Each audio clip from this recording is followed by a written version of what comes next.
This week I'm looking back on Rockne S. O'Bannon's Fear from 1990.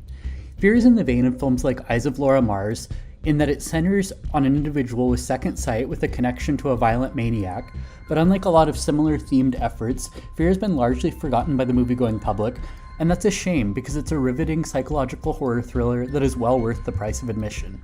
Fear follows Cayce Bridges, played by Ally Sheedy, a psychic medium and prolific nonfiction writer, as she works with law enforcement to capture a murderous madman.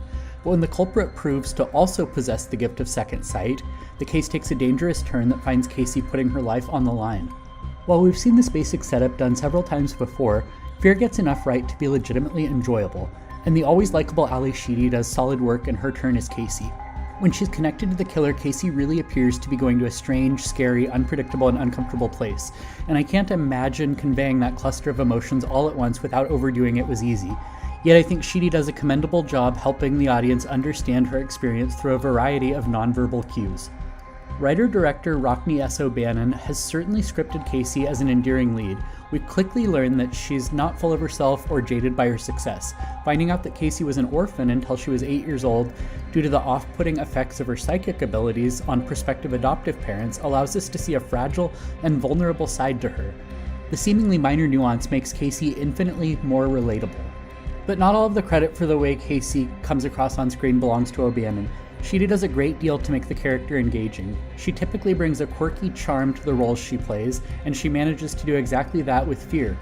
Cayce is smart and successful, but she always comes across as down-to-earth and approachable, even a little bit unsure of herself at times. Solid performance from Sheedy aside, the film also benefits from smartly chosen locales that aid in amping up the intensity inherent to the subject matter. One such instance sees Cayce stalked by the killer in the corridor system that runs behind the shops at a local mall. Anyone that's ever worked at a shopping center likely remembers just how dark and creepy those hallways tend to be.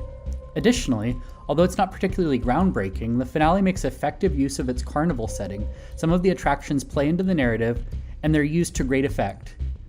In concert with an effective score and thoughtful editing, the film's climax plays out as thrilling and fast-paced.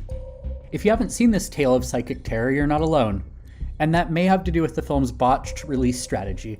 The flick was shot with the intent of going theatrical, but ultimately made its debut on the Showtime network and later bowed on home video. To this day, Fear has not been granted a splashy physical media release.